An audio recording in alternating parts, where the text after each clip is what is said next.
Pois é, está entrando no ar o Boletim do Esporte dessa sexta-feira, 12 de fevereiro.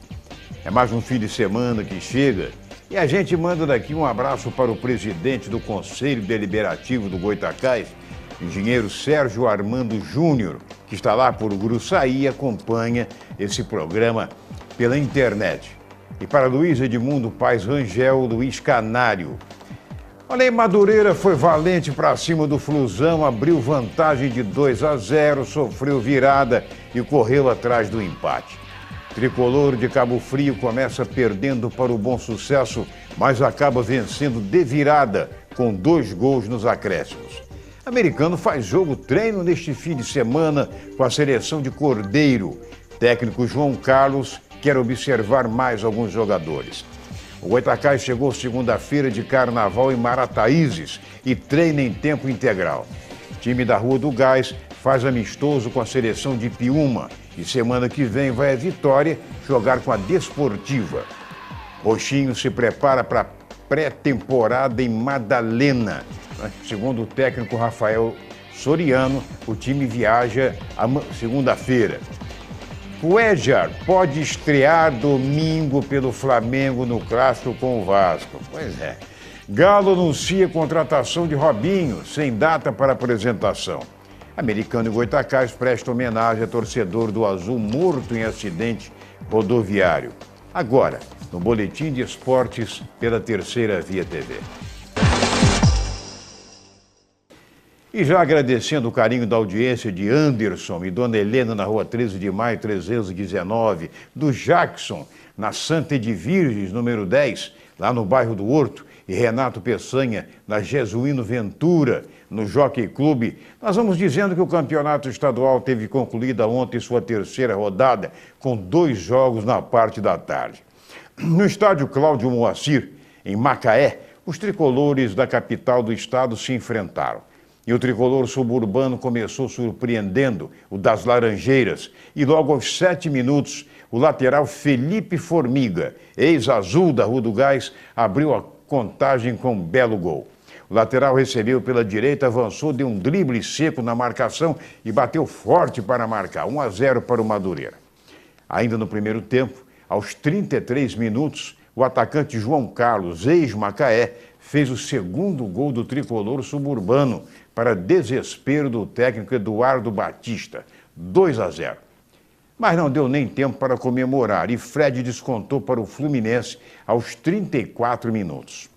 Assim terminou o primeiro tempo. No segundo tempo, Fred recebeu impedido aos 11 minutos, nem o assistente nem o árbitro marcaram e o atacante fez o seu segundo gol na partida, 2-2. O jogo continuava igual, mas aos 23 minutos, outra vez Fred marcou para o Fluminense. Ao receber passe de Scarpa, o Madureira então passou a correr atrás do empate e o treinador do Fluminense efetuou algumas substituições. Sendo hostilizado pela torcida aos gritos de burro, o Madureira continuava na pressão e aos 44 minutos João Felipe fez o terceiro gol, dando números definitivos à partida. Jogadores do Fluminense reclamaram de impedimento. A torcida do Flu deixou Macaé xingando o treinador e com a pulga atrás da orelha, com relação ao desempenho do time nos próximos jogos. Pela Primeira Liga, Fred foi suspenso ontem por 5 partidas, em virtude de ter agredido um zagueiro do Atlético Paranaense na primeira rodada.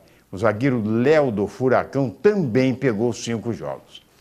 Olha, e no outro jogo de ontem à tarde, pela terceira rodada do Estadual 2016, a Cabo Friense começou perdendo em casa para o modesto Bom Sucesso, com gol de Pimenta, cobrando pênalti aos 14 minutos. Só que, parodiando, o Pimenta pimentou justamente o adversário.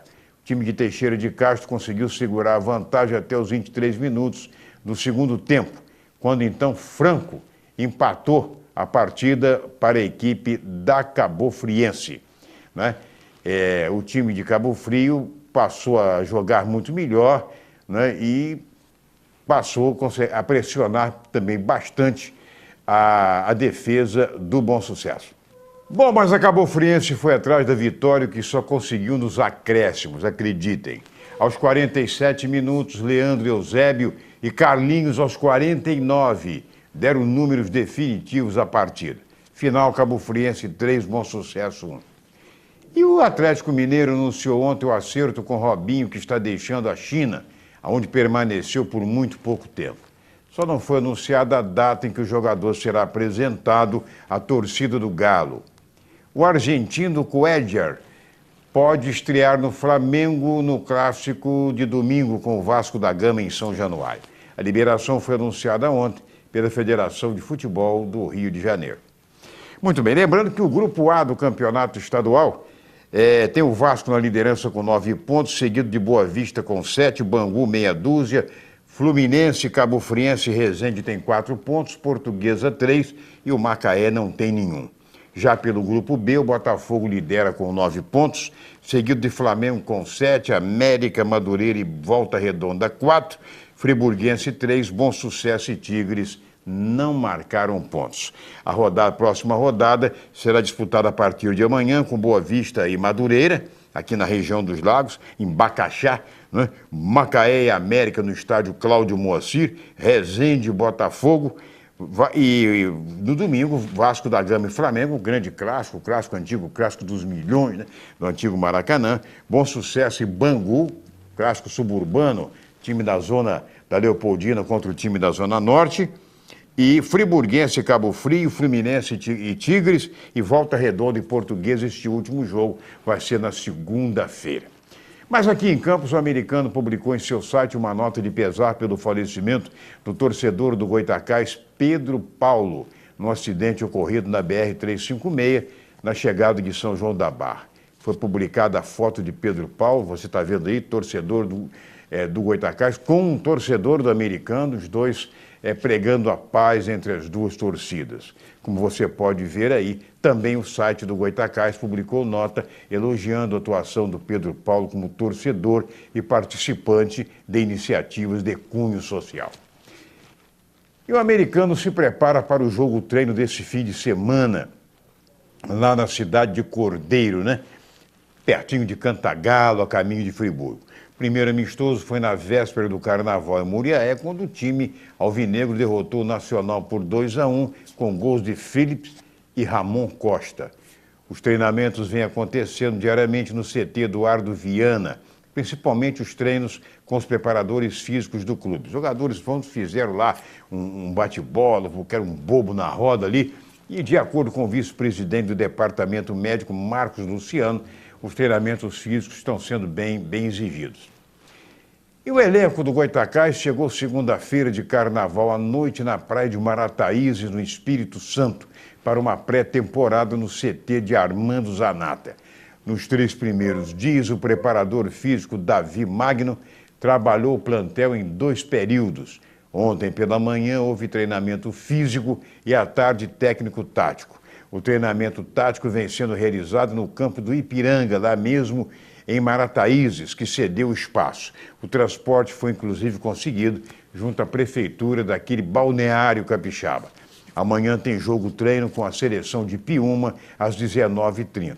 Agora, já para a próxima quinta-feira, está agendado um amistoso com a Desportiva, no estádio Engenheiro Araripe, em Vitória. No dia seguinte, eles se preparam para retornar a Campos.